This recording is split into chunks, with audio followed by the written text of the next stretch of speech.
And this is letter 21, the Fool. Alice?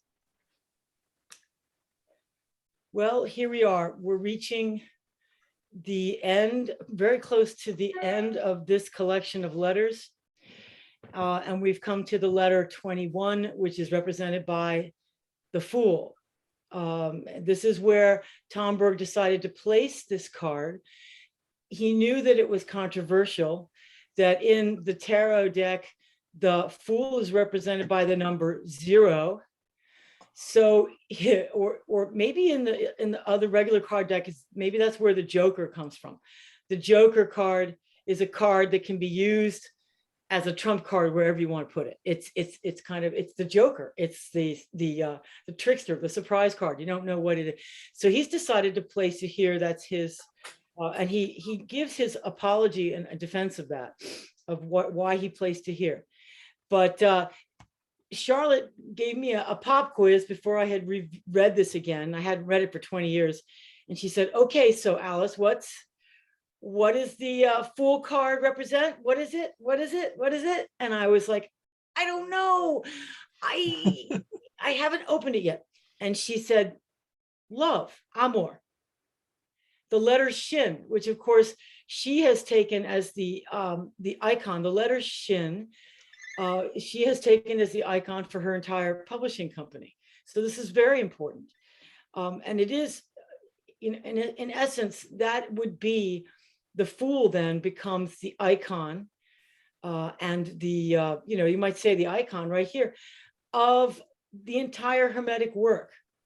The entire practice of the Hermeticist might be summed up as the card of the Fool, in the sense that the love, the esoteric name of love, amor, is all encompassing to the entire Hermetic philosophy, is in surrounded in this wonderful element of love, and everything moves within it. So moving on from there, let me move on to the basic image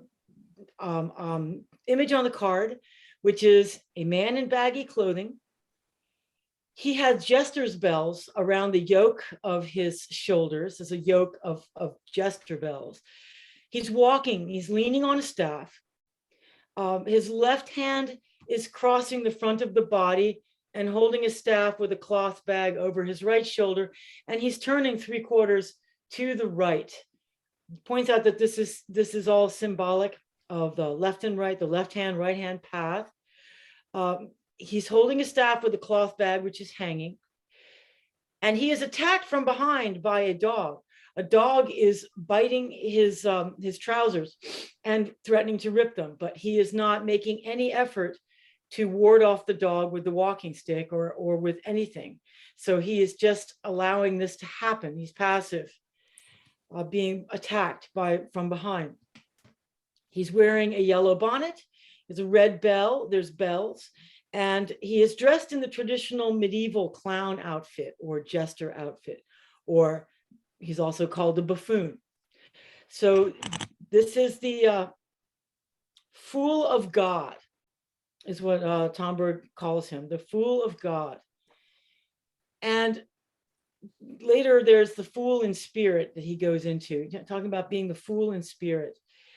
But what's important, he points out, is this tendency to the right, with the angle of the head, and the right shoulder bearing the staff, the right hand on the walking stick, walking left to right across the card.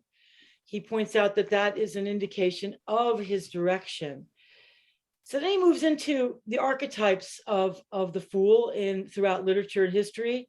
First one he mentions is Don Quixote of Men of La Mancha, which is of course where we get the word quixotic. Who starts out as being called El Loco, and he ends up being called El Bueno, but the crazy and the crazy man and the good man. So the Fool is a very ancient archetype, and Tom Berg goes on to talk about the magical entities of the arcana of the tarot. So he's using this card really to dance around all the other cards. It's kind of a dance he does. And a lot of it is review of the previous cards and how they all fit together as a stream of archetypes. So this is what I got from this letter, was a lot of dancing around and a lot of review of things. He gets that a bit from Shmakov. You got a bit from Shmakov too. A little bit who he studied, because Shmakov, perhaps in a way that the others don't, really hangs his hat on the Fool as being, I mean, I think it's the most important arcanum anyway, in the sense that if you're only going to read one, you should read this.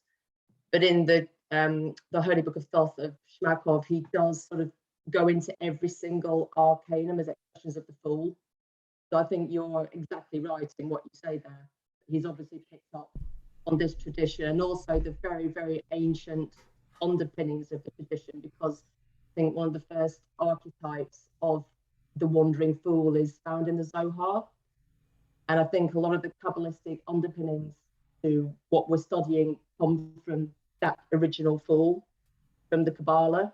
And as you say, goes through Don Quixote. And for the Russians, there were other examples that were more particular to them and not quite so relevant. But I certainly think that between the wanderers of the Zohar, the travelers, the mystical traveler, Don Quixote, and then our fool, you've got a very, very clear thread. I think that's a really important point to mention. So the wandering Jew is from the Zohar. Is that what you're saying? Yeah. That archetype of Ahasuerus, is that his name? Not sure. Ahasuerus, yeah, the wandering Jew. I read a book by that title at some point by a German author. I can't remember, but it was very good. So we pick these things up as archetypal figures through Orpheus. So the different archetypes that are moving through here. We mentioned Man of La Mancha and the Wandering Jew. They each represent one aspect of this Arcanum or other, or the Arcanum is the sum total of all of these dynamically working together. Orpheus being the love of a soul torn away by death and its yearning for reunion beyond the veil. Well, we can see the implications of that. So that touches on the card as being the Arcanum of love of a soul torn away by death and its yearning for reunion beyond the veil. The other immortality is another meaning of the card. The aspiring to, this is the one that's connected to the Wandering Jew, crystallization. The soul aspiring to the coagulation of the vital body, the etheric body, to become stone and resist death. I was reminded of the poem by Shelley, I think it is, Ozymandias. Is that the name? Ozymandias. You know that poem of the ruin of the great stone statue that is crumbling to dust in the sand, and he's philosophizing on that. It's a wonderful, wonderful poem. I think that applies here. Building the temple of humanity. So this goes back to the stones that are built and result in the Tower of Babel. And then they're related to the Tower of Destruction. So you can see where he's dancing around and bringing in all these touch points. Don Juan, he brings in as another archetype, the playboy in literature. He is called the Hierophant of Eros or Amor, the Hierophant of Amor. So the Pope of Love. Sounds like the name of a pop song. And so he is the priest of the mysteries of love. He is not merely, this dilettantish playboy. It is really a very deep archetype, but it's a matter of, you could take Don Juan on the surface, or you could go deep with Don Juan and realize the deeper aspects of this priest of love. Love for its own sake, representing the lover par excellence. So while Orpheus pines after one soul, one representation of love, this is a more inclusive of any representation of Eros, any representation of the works of the goddess of love. Anybody, that fits for Don Juan. That fits into that archetypal power of love par excellence, for its own sake. So that relates it to the Arcanum of the lover, he says. So there you go. There's another one. Then there's the trickster, and I can't even pronounce this name of Tagil Eulenspiegel. The figure of farce, the magic wand of ridicule, the mocker, and of course the court jester in Shakespeare's poems comes, Shakespeare's literature comes from, doesn't it? From this jester, this fool, who is the person who mocks and is a militant anarchist and revolts for the sake of the humbler people against those who flex authority, those who prescribe and prescribe what people should and should not do. The jokester, the jester comes in and just turns that. The jester in the court was the one figure, the clown, who was supposedly not to be taken seriously. Therefore, the jester was free to say anything and to insult the king, insult the authorities utterly. He was free to say anything he wanted. That was his role. And in that sense, it's a role of gaining perspective, learning how to gain perspective, which involves humor, it involves mocking, it involves belittling sometimes the powers that are pompous or that presume to control our world. So there's a modern version of this going around now, which is Pepe the Frog. That's all I'll say. Look up Pepe the Frog. You will find thousands of memes with Pepe the Frog in it. And Pepe is our modern day trickster, definitely. I will go no further with that, but look it up. Kierkegaard, he then touches on Kierkegaard as the father of existentialism. So he's moving here into how the fool infiltrates through philosophy and through our literature. So he goes into he revisits the concept of doubt, the doubt of the whole personality, which is founded on despair. I remember reading Fear and Trembling and the Sickness Unto Death when I was in my early 20s of Kierkegaard. And it was just a foundational book. It blew my mind. The story of the leap of faith, which is what Kierkegaard is about, the leap of faith, where Abraham, he gives the example, the story of Abraham being directed by God to sacrifice Isaac. And that he goes right up to the moment of holding the knife to sacrifice his son, and God holds his hand. God is acknowledging that Abraham made that leap of faith in an existential moment of utter personal freedom. So, but moving away from that, he goes on to Hamlet as being an important archetype of the isolation of completely autonomous consciousness, cut off both from nature and the spiritual world. Man at the 0 point between the two fields of gravitation, terrestrial and celestial. And this reminds me of the Hangman card. So again, it seems like he's sort of dancing and touching on all of the previous letters. It's just touching on all of them, and then wants them to be drawn together by the reader. The person who's contemplating these letters needs to start pulling it together. So when you have radical choice, there's doubt, and for the existentialist, there is no escape, as Sartre says. There is no escape. So the only thing that allows you to escape is an act of faith, the leap of faith of Abraham vis-a-vis Isaac. Or the other choice is to go into despair and madness. So that is what's at play there. He then goes on to the figure of Dr. Faust and goes on and very deeply into the Faustian man, because the Faustian man he feels represents the modern man, the modern permutation of the fool, who in the epoch of humanism, so he has to bring in humanism here in our modern age. And he describes Faust as the synthesis of 6 archetypes, plus the eternal Job. the one who was tried and tested. But he places Faust on the sort of an opposite side of Job as being the one who is not tried and tested, but is given every single advantage on the physical plane, every single thing. What's the phrase he uses? He's the temptation of modern man with all the pleasures here below. He has access to everything. Where Job was being denied the pleasures of the flesh, Faust is given all the pleasures of the flesh, and so Mephistopheles works on him from that angle.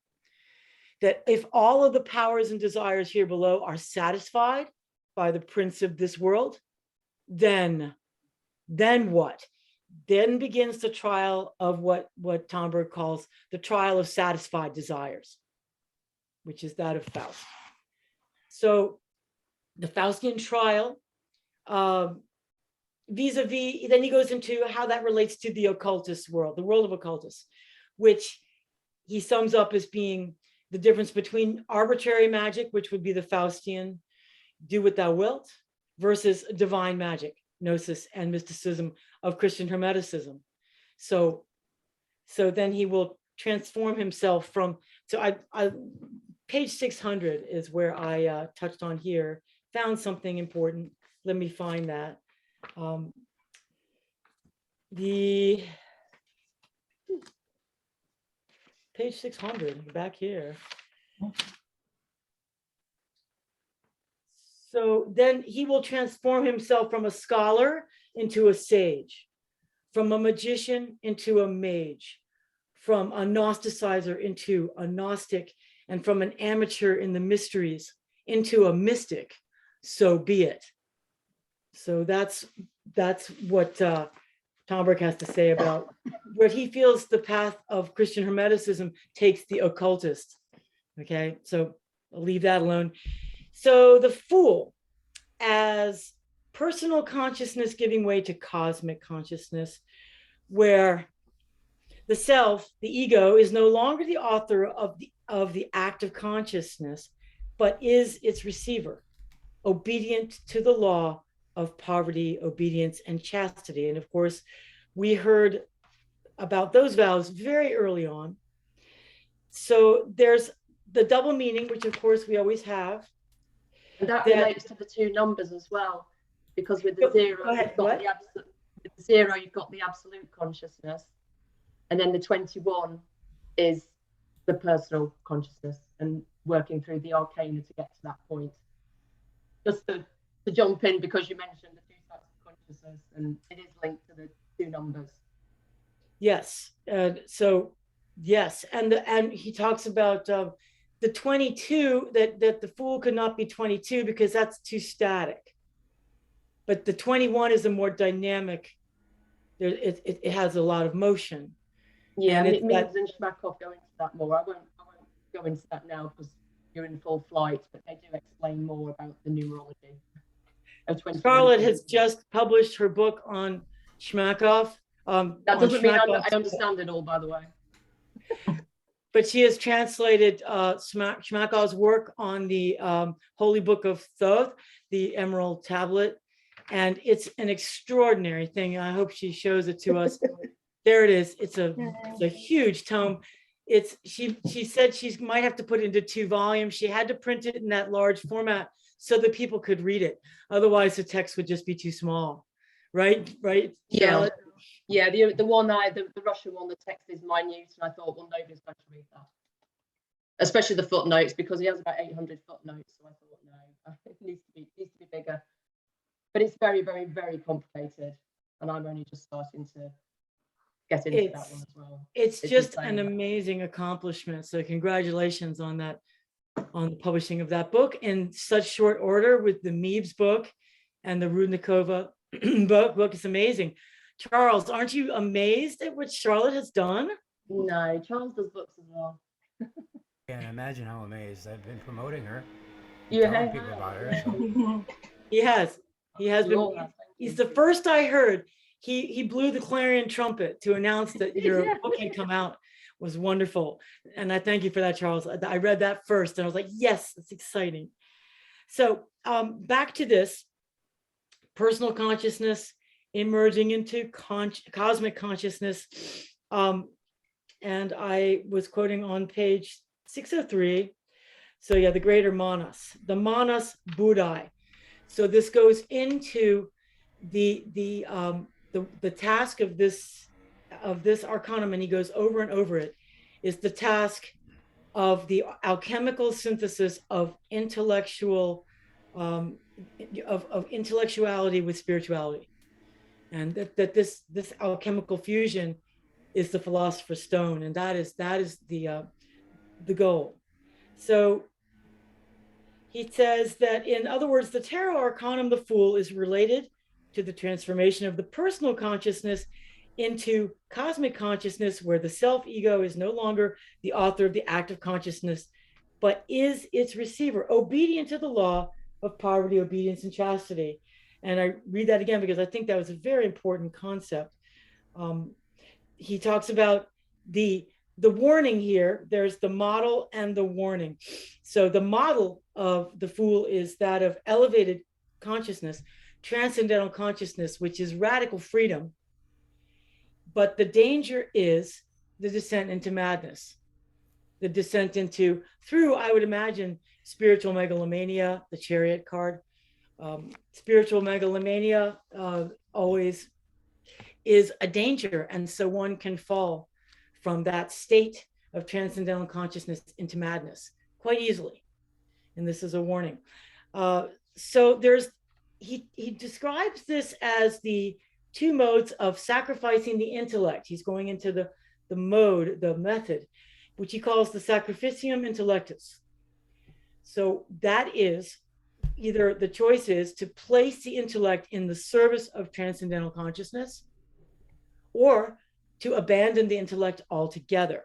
And he describes the two different pathways, but mostly he explains it through going back to St. John of the Cross as a model of the intellect being silenced by the presence of, and so being enhanced by the presence, not abandoned. So mystical ecstasy, he puts that aside. He's like, mystical ecstasy, or the whirling of the whirling dervish, or the the desire of the mystic to completely abandon and void the intellect.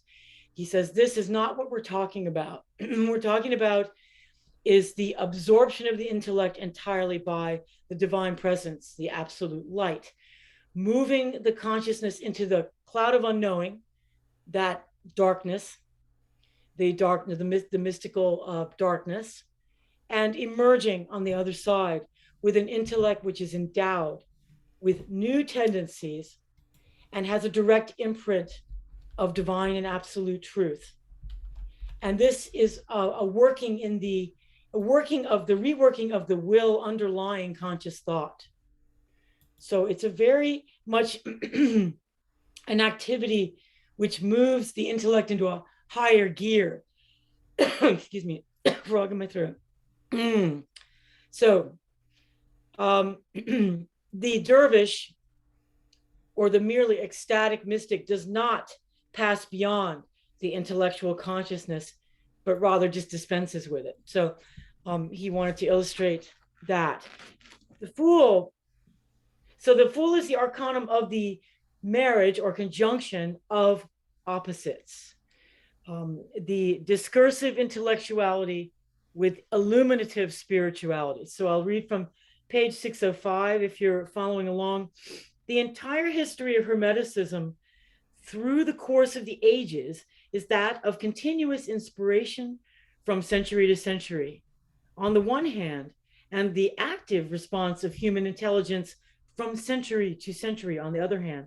The 21st Arcanum of the Tarot is therefore that of the Hermeticist method of sacrificing the intellect to spirituality in such a way that it grows and develops instead of becoming enfeebled and atrophied. It is the Arcanum of the marriage of opposites, the conjunctio oppositorum, the conjunction of opposites, namely discursive intellectuality, illuminative spirituality. Or in other words, it is the alchemical work of the union of human wisdom, which is folly in the eyes of God, with divine wisdom, which is folly in the eyes of men, in such a way that the result is not a double folly, but rather a single wisdom, which understands both that which is above and that which is, understands both that which is above and that which is below. And That's the ultimate resolving of binaries, isn't it? In one arcanum. the collapsing of the binaries is the continuing theme. So human wisdom and divine wisdom, and again, the paradox of human wisdom being considered folly by God, and God's wisdom and divine wisdom being considered folly by humans.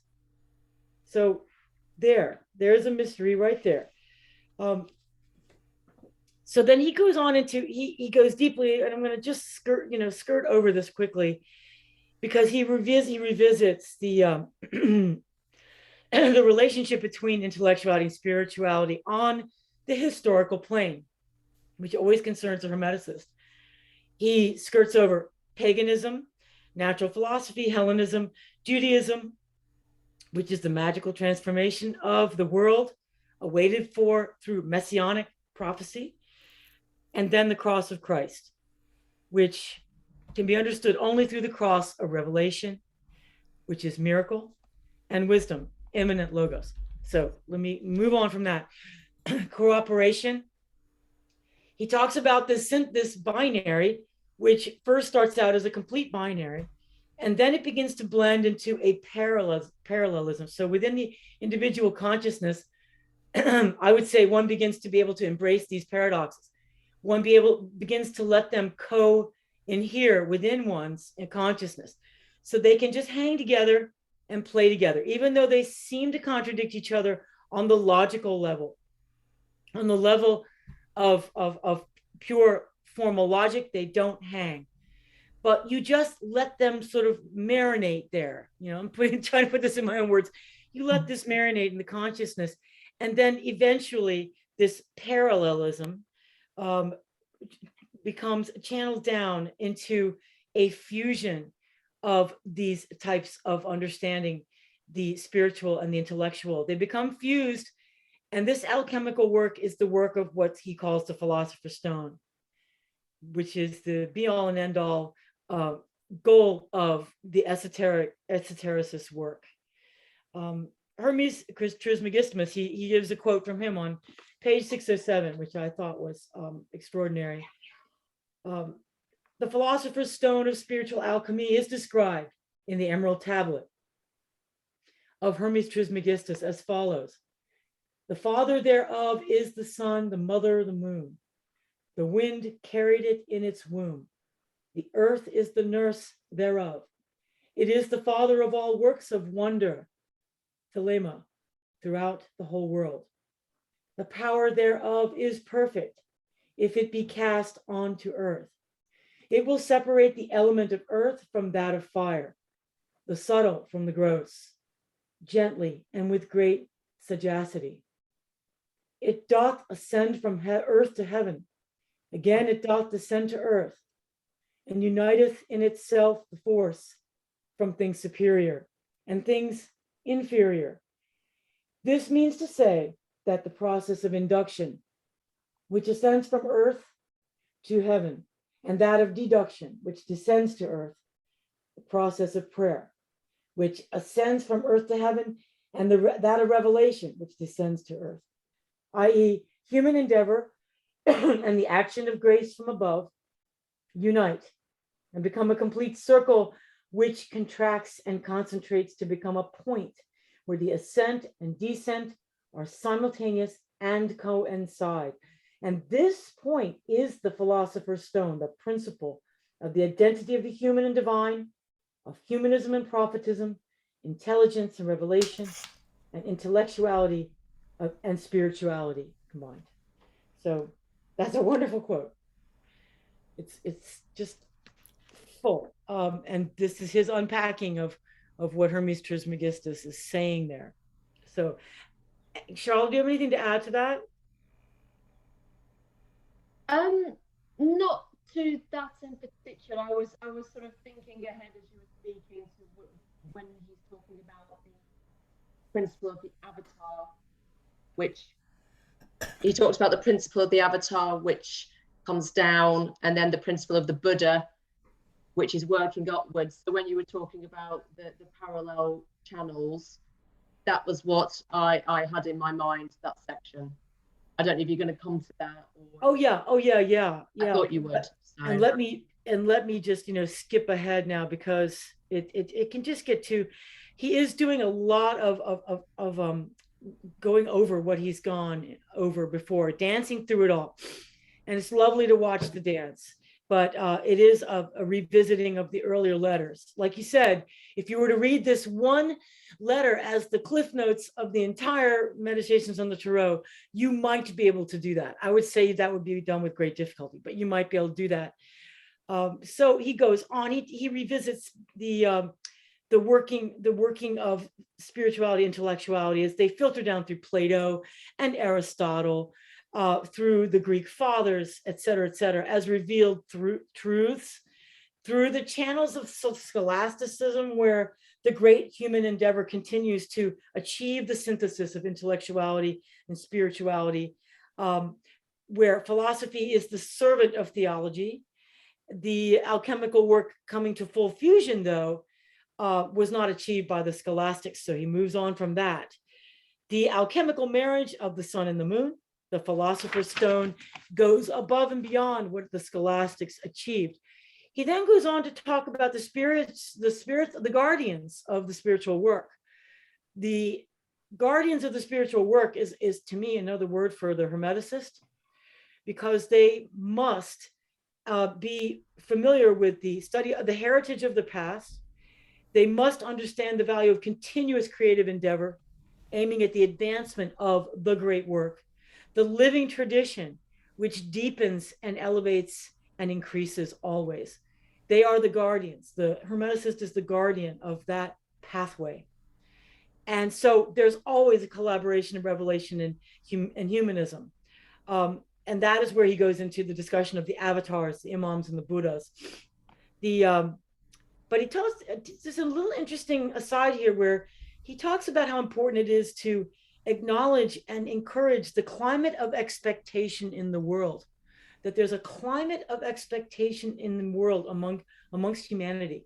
And I think that's an interesting concept, because that is what I guess you would call hope. And that we need to be able to keep the flame of hope alive. And this is what he says the role of the avatars, the Buddhas, etc., is. These personalities that represent, the avatars are personalities which represent the culminating points of revelation from above, and they descend with revelations. They come to us through Krishna and Rama, and through the saints. And that is the Hindu world of the avatars, which he then distinguishes, even though Sri Aurobindo is always he says, conflating the avatars and the Buddhas. He said that's incorrect. You can't conflate them. They are not. You cannot call, he calls Christ, who is it? Christ and Buddha and Krishna. He kind of put Sri Aurobindo, he puts them all in one basket of avatars.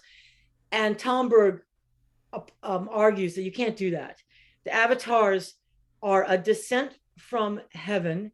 They descend into humankind to try to harvest the good of mankind, to harvest what's there, but without trying to change the world, without really radically changing the world. They just arrive at certain points in history and try to help humanity along there.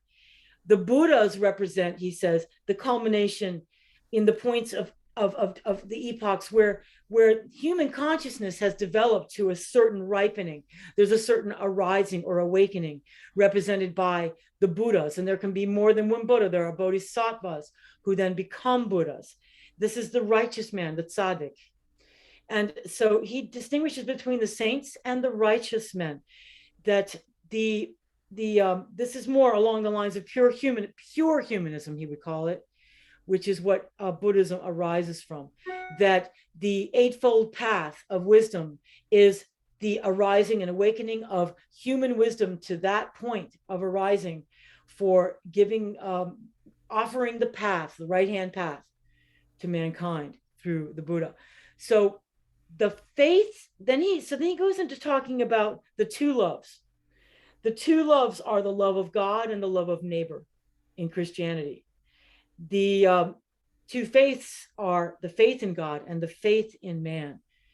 So this is an interesting thing because he talks about the faith in Jesus Christ as God-man unites with the faith in God and the faith in, unites us in faith in God and faith in man. The love for Jesus Christ in us unites our love of God and our love of our neighbor. So to me, that's a very beautiful description of the dynamic of the role of love and faith. And of course, he's touched on hope there. So faith, love, and hope. There you go. These are moving on, dancing along together in a sort of perichoresis dance. They're flowing into each other constantly in Tomberg's work. So there's a long exposition on the avatars, as I went into. And he goes into, the 10 avatars of Vishnu, on and on. He talks about Kalki. And I was confused about Kalki. Kalki is one of the avatars who's expected to appear, yes. He has the head of a horse and he's the body of a giant.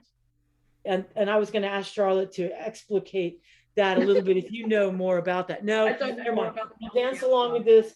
So we Buddha. We're waiting for him.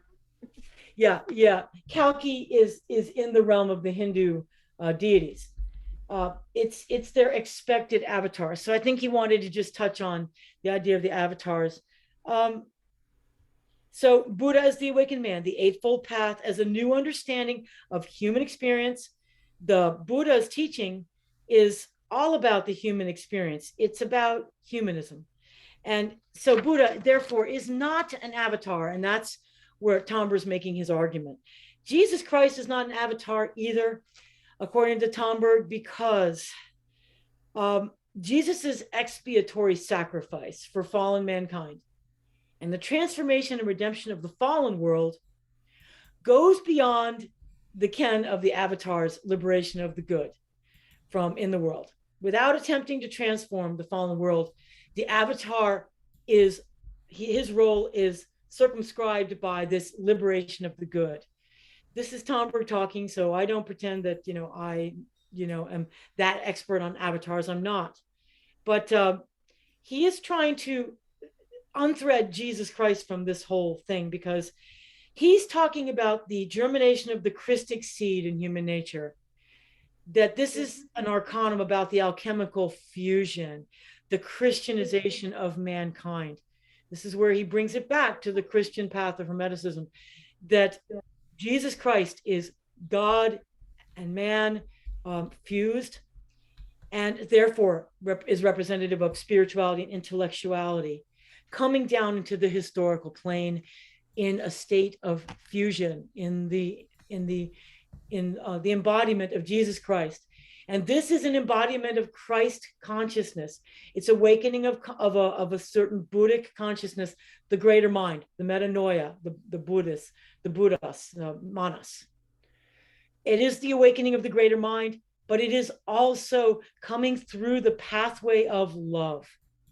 The divination of man, theosis, has to be done through this alchemical fusion of love with knowledge. So love and wisdom, they're often called, and Theosophists, I remember talking always about love, wisdom, always talking about love, wisdom. The Maitreya Buddha and Christ walking hand in hand as love, wisdom.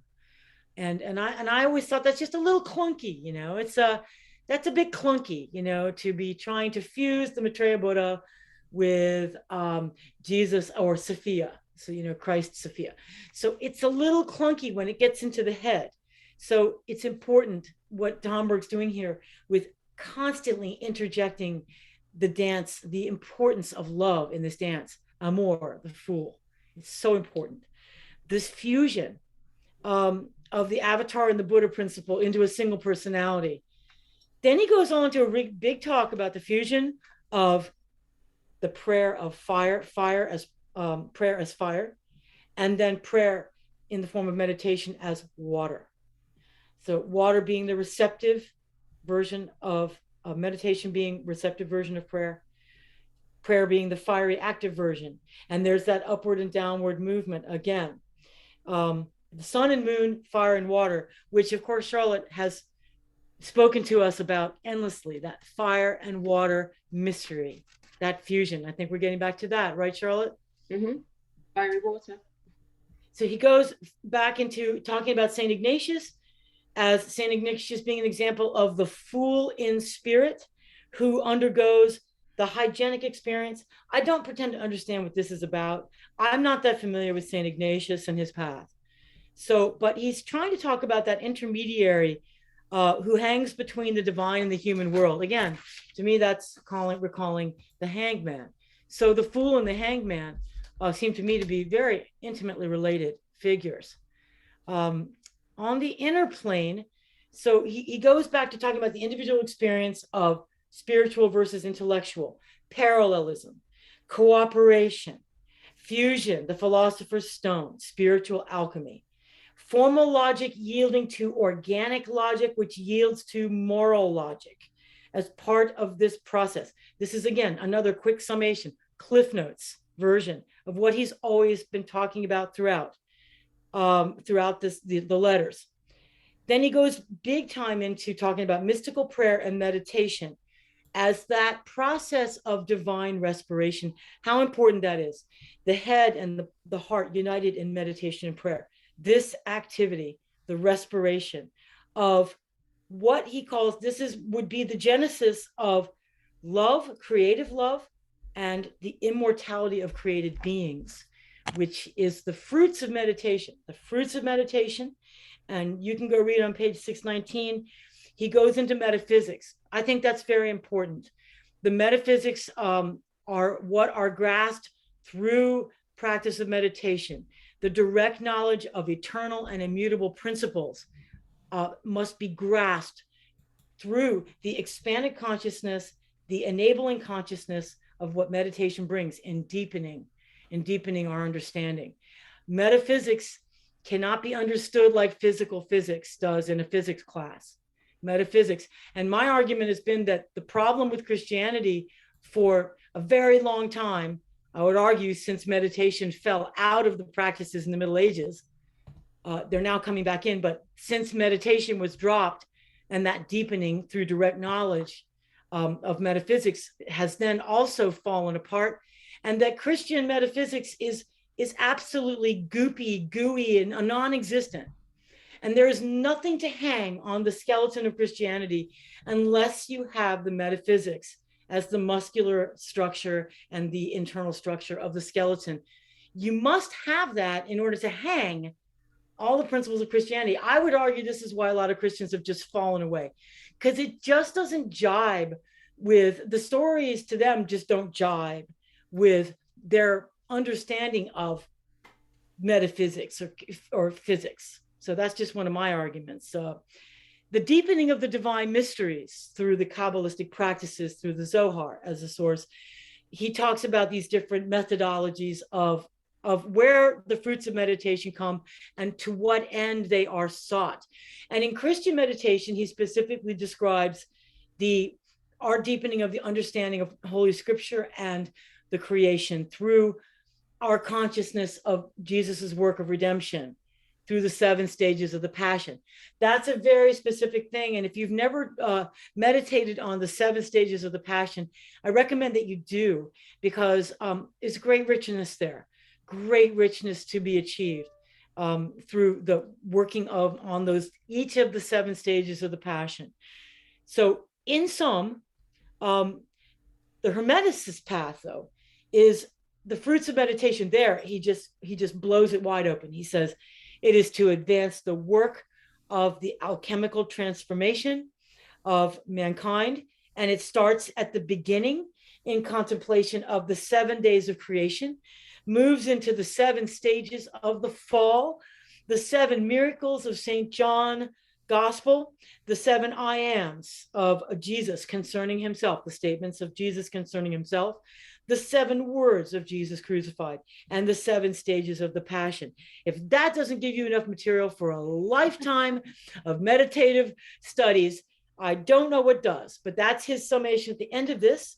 And I'll quote you from the last page of this Arcanum, because it's wonderful, to the idea of deepening into love, into the heart of things, and the mysteries. And the last page is, where is it there? Here we go. Having attained this contemplation of things surpassing actual understanding, meditation becomes prayer. Just as prayer, which attains the state of contemplation without words, becomes meditation. And it is this alchemical marriage of prayer and meditation, of the sun and the moon, of the soul's inner heaven, which takes place in the soul of the human being, who is in the process of realizing the Arcanum, the Fool. The Arcanum of the union of revelation from above and human wisdom, whilst avoiding madness. The Arcanum of the formation of the Philosopher's Stone, where the twofold certainty of revelation from above and human knowledge is concentrated. That's just lovely. And that's all I have to say. Thank you. That was wonderful, Alice. But doesn't it just show how much is in this Arcanum, that it's absolutely immense? I mean, I was thinking about it last night as well, and I thought, well, you're going to do a great summation. Maybe I can give some hints of some of the background to it as well from some of the other works, because I think that with this, like, Tomberg really sits down and invites us for coffee. He kind of puts his hat on the table and says, okay, let's just have a bit of a chat now, because there's so much that we've just gone through. I mean, Mebes, he talks about the numbers, and he says that the 0 should be understood as a hint at the exceptional position of this Arcanum in relation to all the others, whereas 21 is more fruitful. And he also delivers quite a warning in his treatment of this letter. Charlotte, come forward. We can't hear you. To not be subject to the involuntary action of the invincible shin. This is where we're looking at the abyss that the Fool is about to step into. And he says that the symbology of the card intentionally presents this negative aspect, because even though the fruits of the Arcanum are so tremendous, as you've just set out for us, really the summation of the whole Hermetic philosophy, the danger inherent in this through the power of the shin is equally great.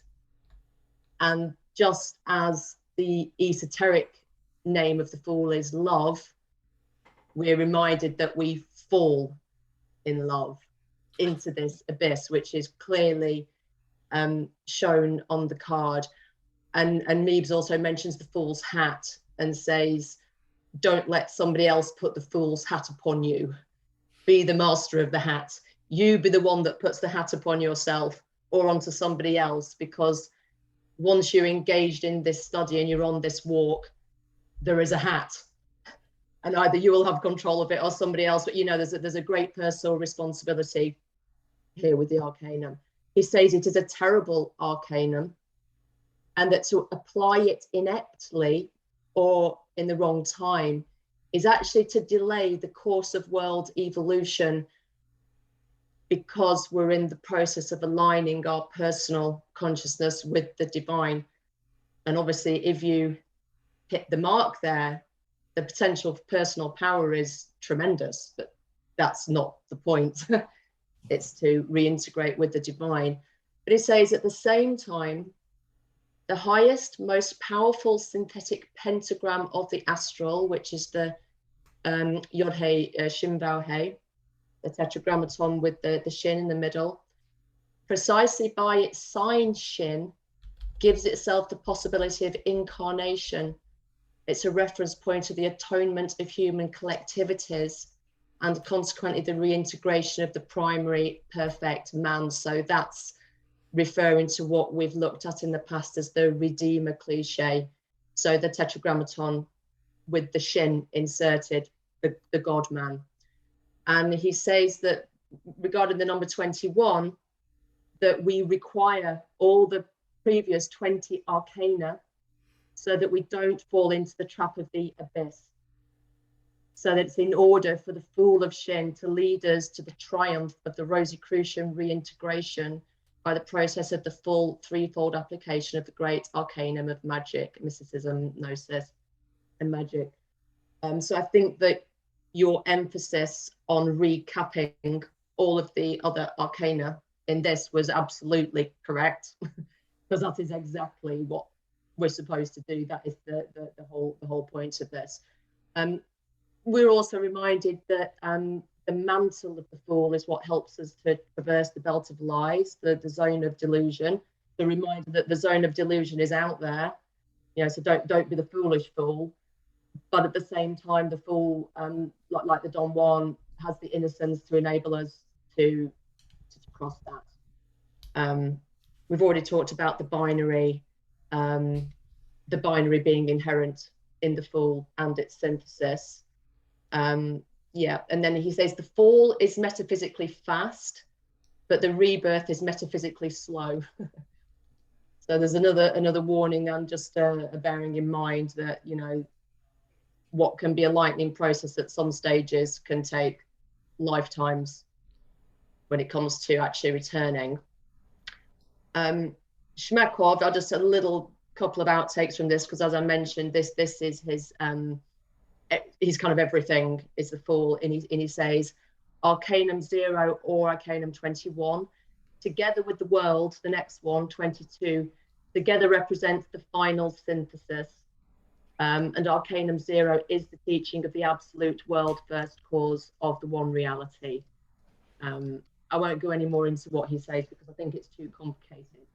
I do just want to mention Nina Rudnikova, because this is where he really gets, she was his initiator, and she was the one, I think, who taught him about love being the esoteric name of the Fool, because she makes that quite clear in her solar path that love is the name here.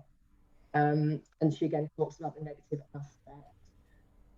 So she says, so the picture describes the person in a negative aspect, that is, it says how not to act. Its purpose is to disguise the 21st principle, the construction of which can give dangerous keys to the walking person if they are handed over prematurely. The secret of this principle is revealed after initiation into hermeticism, that is, after mastering the apparatus of the earthly Baphomet, and only when the consciousness is completely and firmly closed in the spiritual world can this mystery be perceived without the danger of decomposition of one's own consciousness and break down into black magic. And I think Thomberg also goes into how many of these mages, particularly the French ones that he so admired, did actually turn away from the ceremonial magic and towards the path of Christian mysticism, because they figured this out for themselves and they had the level of consciousness to understand this. And he says this mystery, she says, this mystery relates to the construction of the apparatus of the universal creative mind of which we are a part, and thus giving the keys to man's own self-creation and creativity threatens to cause skepticism in him much more hopeless and deep than ordinary human skepticism, if the human consciousness has not outgrown itself. Those areas that lie above the principle of reason can no longer be called areas of manifestation of consciousness, because they go to the very depths of the subjective spirit and open only with the fading of consciousness, that is, the ability to distinguish between subject and object. These areas are reached not by the exertion of reason or consciousness, but by the exertion of mystical religious feeling, and can be marked by the meaningless word superconsciousness. And she goes on to talk about the meetings of the second Guardian of the Threshold, the first meeting and the second meeting.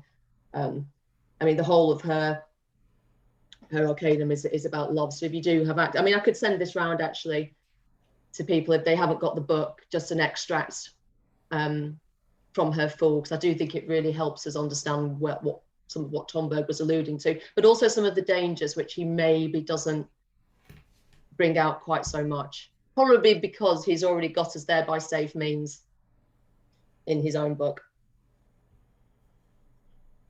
He certainly did. Yeah, so when I was talking about where Tom Berg talks about the guardians, again, so I interpreted that he's talking about the Hermeticist path as being the path of the guardians. But we are the manifestation on the historical plane of the guardians. But there's the other levels of the guardians of the thresholds. Those are the other guardians, and those are the guardians that we are not worthy to become guardians until we have passed the test with the guardians of the threshold. We ourselves can't, till we pass that, bring past not, or whatever, you know, that there it is. There's the ceiling, and it's there for your safety. It's there for your safety, not to blast through it. Just like I talked about the chakra systems and how it's very dangerous to try to blast through and rise to the higher chakras with Kundalini energy, with the serpents. It's very dangerous to do that. And that there are beings which guard each of the chakras, because your consciousness must be ready and prepared to not just get burned up into madness. And that is the danger, that you will be cast down into the abyss. If you prematurely seek powers, CDs of any sort that you're not ready for. As you said, that ascent has to be very slow and very methodical, and using just staying within the rules of, you know, poverty, chastity, and obedience. He gives those guidelines. Do you think that as long as you stay within them, you're doing okay? Do you think most people go that way? I mean, because obviously in an ideal world, we'd all get the teachings early, you know, have a teacher, take these careful steps, you know, have our mind opened in the proper way. But do you think that's how most people, you know, do most people not just fall off the cliff first and then have to figure it out? I don't know. I think the ones that fell off the cliff, we don't hear from again for a while. So we don't really know. Because the alligator ate them. I heard things that, like, you know, yeah, you have to go start again by being reincarnated as an urchin at the bottom of the sea and start again. There you go. To humble you. just one of the metaphors. But that's why they say it's such a grave warning, that because they do give this absolutely terrible warning about Shin. I mean, I remember when I first read you know, because I obviously read Meditations on the Tarot first, and his ball on my first reading was, hey, that's all about love. And that was my takeaway. But then when I read Mebes, I was like, whoa, I've been in danger, you know, because look at, you know, some of these great big warnings came out to do with this Arcanum, and it made me sort of pause again, because I thought, gosh, you know, I hadn't even seen that side of it, the dangerous side. I think all of the archetypes he talks about, you know, Orpheus and Don Quixote and Don Juan and Faust, those obviously, they all have an implicit warning. You know, they all are a warning of these different ways that you can get carried away, and also just lose your center, and then become, you know, exploded and dissipated. So for instance, I mean, I just know one example I've seen frequently in our time is yoga teachers who become they become like rock stars. They become adulated yoga teachers. Their adulation, they found a certain school of yoga, and the next thing you know, they are having sex with all their students, and they are indulging in drugs. They did have access to the CDs, some of the powers. They had access to occult powers that they got through yoga practice. And this is why that path can be very dangerous, especially to unevolved type A's. Yeah. And that's the path that most people are being taught, young people. And it's so attractive. And I think you actually nailed it pretty well when you talked about the metaphysical side of things, how that the Eastern philosophies do give that, and so people are instinctively attracted to the framework which they can reason through. and then the physical practice, by which they will get results, because they'll start to feel the power, and you do, but without having any concept that as they're rising, there's a great big cliff that's, you know, an abyss that's getting deeper and deeper underneath them, and at the end of the day, you're not going to go anywhere. So you'll get to a certain point rising, but then there'll be the ring pass knot that you will never get through. Exactly. So you're either And going to fall, all we or you know- have to stay all hovering. we know is that those yoga teachers who were adulated, they cause an enormous ripple of disappointment and disarray amongst their students who were following them. Teachers who fall. We've heard this through Baba Yard, all these so-called, you know, teachers that especially arose in the 60s, and people followed them, and heck, you know, followed them right off the cliff. And then they're shattered. These people are absolutely shattered because they put all their faith in these teachers that they thought were so powerful and so omniscient. Well, that's a warning to them to not do that again. Yes, you won't do that again, and you'll learn your lesson. And to the one who fell, oh boy, you will really have to pay a heavy price. Not only is your personality on this plane absolutely destroyed because you've destroyed your reputation and your ability to even make a living, probably, you've become so disgraced. The fool's hat gets placed on you, and that's it. You are toast. But on top of that, you have to deal with what you've just incurred in your personal karma of leading people as a teacher and then leading them off the cliff. Yeah, because they would carry the burden of those students they led. Yes. I mean, the Absolutely. students themselves will have That's to do their why own it's work. so devastating. It's devastating. To be the path of a spiritual teacher and then to fall is such a greater fall into the abyss than being someone who is a fool, who's just ignorant at the beginning of the path. Yeah, that's the value, the protection of the blindfold, isn't it? Because you can't, The value of the you what? don't see the protection of the blindfold. Yes. That's part of it, I think, for exactly the reason you mentioned. Because if you had the knowledge and the power, then you'd be in that position of potentially falling from an absolutely immense height, which you will do. Because you will do. And this is why, going back to the example of yoga, I really despise all of these teacher programs, teacher mills that are cranking out these so-called yoga teachers who are really irresponsibly teaching the practices, these ancient practices of the postures and asanas, irresponsibly, without insisting that the students work hand in hand with at least the very basics of the Hindu philosophy presented in Patanjali. And to understand, you need to understand the Yoga Sutras at the very minimum to stay grounded and to not get carried away by the cities, by the powers that you're going to be developing in your physical body, which will be very dangerous. It's like fire. You have to know what you're handling. That's why I like the Iyengar school. In the Iyengar school, it was always very much emphasized by Iyengar himself and all of his senior teachers that you should not study. This is interesting. You should not study pranayama, which is breath work, which is the refined version of respiration, which is teaching you the basics of spiritual respiration. You must not study pranayama until you've had at least 1 year of asana practice to cure the knot, to clear out your channels, your nadis. I was just there has to be a purification before you go to the next step. Because Tom Beck, he warns about the breathing, and I remember when I was doing a lot of yoga, and I didn't even realize what was happening, but I'd get into meditation. I would just stop breathing for large periods. I became in such a deep meditative state that I would take an in-breath, lock the bandhas, whatever they're called. Lock the bandhas, yes. And then I realized I was forgetting how to breathe, that I was getting into a separate body state. And this went on for quite a few, because I was doing a lot of yoga at the time. But I didn't really understand the yoga I was doing. I was practicing it quite intensively, just because I wanted to keep fit, to be honest. But then I found myself with these breathing practices, and actually I got quite frightened, and I just stopped doing it, because I realized that I was just holding my breath and going into crazy states that were going to become uncontrollable.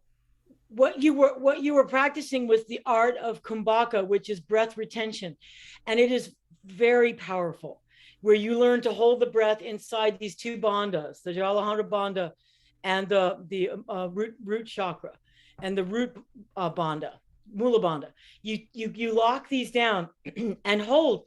It's an alchemical vessel of the breath contained in the body. You do not mess with alchemical practices of the breath until you have a little bit more of a foundation. Yeah. I mean, John. I didn't even realize I was being taught it at the time, or that it was happening. Exactly. But when I Irresponsibly so. I Yes. stopped. Yeah. John? Oh, you're muted. You're muted, dear. That's better, isn't it? Yeah, I can hear you. I don't know if I've been accidentally doing some of that, because 6 years ago when I was having an operation, the last words I heard the anaesthetist say to me, "Don't forget to breathe, Mr. Goldsmith." But I clearly did remember.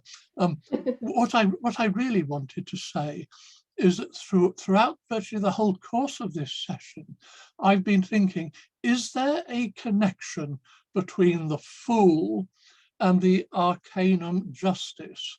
Because the Fool is this professional anarchist. You think you've got a word of wisdom, ha, ha, ha.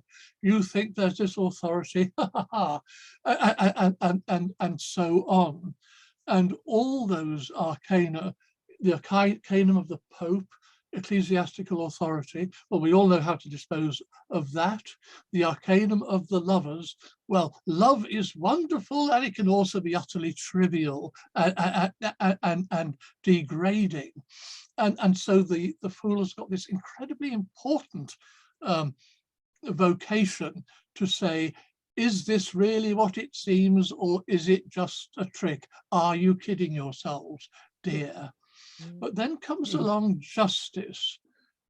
And justice, as I understand it, says, okay, the crucial thing is all about love, but it also, in this world of duality in which we live, it has to be lived out both in proportion, so that you don't have two eyes for an eye, but an eye for an eye. And similarly, you need to have the sword, which is effectiveness. You need to be effective and you need to be in proportion, which is incredibly boring. What we really want to do is to say, love, that is the important thing, but we won't get to that stage at all unless we learn about proportionality and effectiveness. Otherwise, we're just up with the fairies.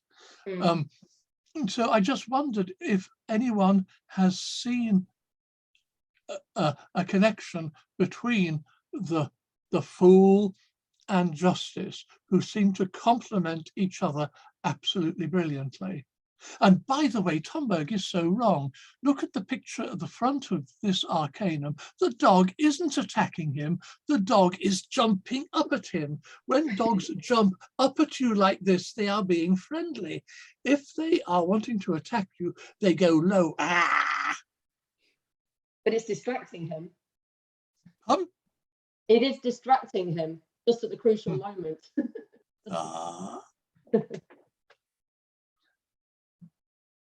So thank you for. Wonderful. Absolutely right. This is a dance of connecting all the arcana. He wants to know how well you've learned. And you're learning, you're making those correlations. The correlation with justice I hadn't thought of, but that's wonderful, John. No, I hadn't, it's great. Dory, what's on your mind?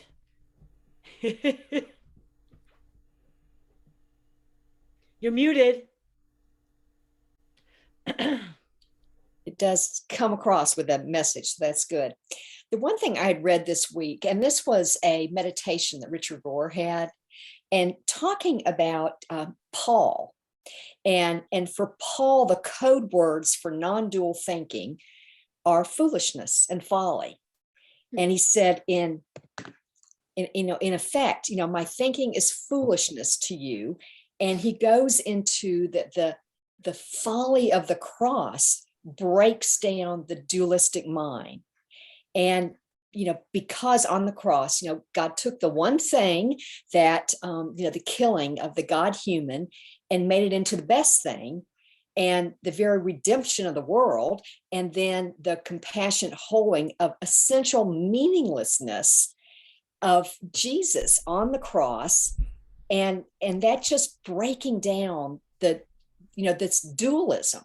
And the way he described it was really the foolishness of humans in both the intellectual, but then also the ecstatic spiritual, and how Jesus took that and just meshed it together right there on the cross.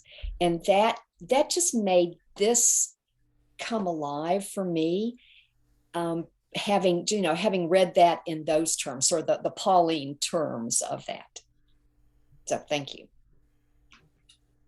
That's great. That sounds like exactly where Tomberg would be coming from. Yeah. Yeah. Pam, what did you think of this one? Hi. Well, I'm not laughing like the fool. I'm laughing because I am the fool, because I read 21 because it was 21, and of course, I thought, oh, we're at the end. We're in the world, so I read the world, which was awesome. I mean, I was like, oh, the world. Every chapter I read is like, this is the best chapter. But you've all given a fantastic synopsis of the fool, and I'm going to go back and relish it. And thanks, Dory, for mentioning Richard Rohr. My liberal Catholic friends love him, and this might be an entree into introducing them to a little bit of which they won't touch. So, and that's it.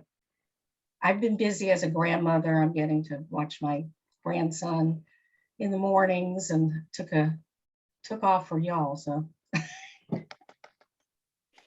it's great to have you here, though. Great to have you here in whatever capacity you could.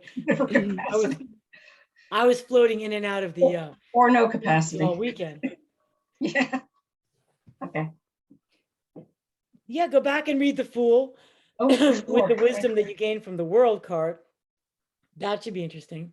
Yes. That is our last Arcanum. What do you reckon, Charles? What do you think about the Fool? Actually, I do have a question, since the topic of Kundalini came up, and there's this fellow who keeps calling me, very intelligent fellow, and he said he did some exercise or whatever with somebody, and he raised up his Kundalini, apparently prematurely, and now he's like depressed all the time and lost and nihilistic. And I don't know exactly what to tell him. When I talk to him and try to get him grounded somehow, he's okay, but then he doesn't know how to stay grounded all the time. And he's got a good life. He's got a good life, good family life, good job, good career. So yeah, there's that danger of doing some of these yoga exercises prematurely. I think that's probably one of the reasons why Steiner said that these yoga Eastern practices is not appropriate to Western people today. Yeah. Probably because they don't have enough proper teachers around. As he pointed out, have a lot of, night school. They go to take a class at night school and become a yoga teacher the next day. But the Fool's interesting. Now you gave me an idea, because I've been working on there's a couple areas I like to work on is popular culture. And so I watched this movie last weekend called Jack Reacher. Actually watched two of them. And I was thinking about the Fool. He's beholden to nobody. He has, in one sense, you could call him amoral. In another sense, he's very moral, because he tries to do good in his own way, but he has no respect for any laws or traditions. He just goes for it. So it was an interesting character for me. And now that this topic came up, I can relate it to the Fool archetype. And also Don Quixote is one of my favorite characters. Everybody thinks he's a fool because he wants to go out and seek justice, love. And he doesn't care what anybody thinks. And everybody tries to trick him and call him a fool and everything. And is he? And the other thing I'm working on too, which now I can have, I've been working on it for months and I haven't had a way to complete it, but now I think I do. In Islam, there's this character called Al-Qadr, the Green Man. Yeah. People relate him to, say, the Buddha or the Green Knight or even, I guess, St. George. Mhm. But the story is just fascinates me, probably because I'm an outsider, and it just struck me a certain way. Is that this character Al-Qadr confronts Moses and tells Moses had just seen God, talked in the presence of God, face to face, took all the laws and knows everything. And this Kidder character comes around and says, I know things you don't know. Saying, what kind of brazen person is that? He knows things that Moses doesn't know. And he goes into these stories. He takes Moses in the story. I guess there was three different events. I'll mention one of them. They're on a ship. The ship is going back to some kingdom. And what Al-Qadr does is he punches a hole in the ship and makes it sink. And Moses is appalled. And another trip, he kills a boy, murders a boy. And Moses is appalled. And only at the end does he sort of justify it by saying, well, the king was on the other side, and he was going to arrest and persecute all these people in the boat. So I figure it's better to them not to make it to the other shore. Then he talks about this boy was going to grow up to be some sort of tyrant or something. And, to me, it's a very hard teaching. But when we look at all the things we think are evil in the world, we don't understand. And saying, maybe there is some hidden order there that even Moses didn't know. And we read the passages like, yeah, God does everything for some higher purpose. Everything turns to good. And sometimes it's really hard to believe. Then I think about Kidder. Maybe there is some higher order there. So I'm going to write about that pretty soon. He's certainly somebody who walks the line, isn't he? Between the warning and the path we're supposed to be on. That's quite interesting, actually. I suppose he would be within the Sufi tradition, Al-Qadr. Some kind of mystical Islam. or a Templar tradition. Al-Qadr, yeah, he's a very important figure. The Green Man. Yeah, the Green Man. It's the trickster.